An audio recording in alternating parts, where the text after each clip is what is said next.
Hallelujah, ಕರ್ತನಿಗೆ ಸ್ತೋತ್ರ. ಒಮ್ಮೆ ಒಂದು ಸಣ್ಣ ಹಳ್ಳಿ ನಿರಂತರ ಮಳೆಯಿಂದ ನಾಶವಾಗುವಂತಾಯಿತು. ಜನರು ಭಯದಿಂದ ನಡುಗಿದರು. ಆದರೆ ಒಬ್ಬ ಹಿರಿಯನು ಎಲ್ಲರನ್ನು ಸೇರಿಸಿ ದೇವರನ್ನು ಪ್ರಾರ್ಥಿಸೋಣ, ಆತನೇ ನಮ್ಮ ಬಲ ಎಂದನು.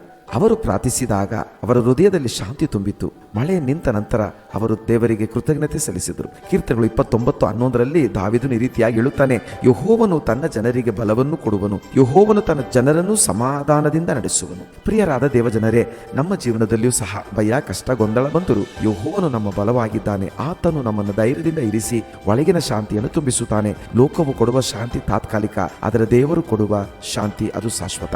ಆದ್ದರಿಂದ ಎಲ್ಲರೂ ಗಟ್ಟಿಯಾಗಿ ಹೇಳಿ, ಯೆಹೋವನು ನಿನ್ನ ಬಲವು, ನಿನಗೆ ಸಮಾಧಾನದ ಮೂಲವೂ ಆಗಿದ್ದಾನೆ. ಈ ದಿನ ನಿಮಗೆ ಮತ್ತು ಕುಟುಂಬಕ್ಕೆ ಆಶೀರ್ವಾದವಾಗಿರಲಿ. ಆಮೇನ್. Praise the lord.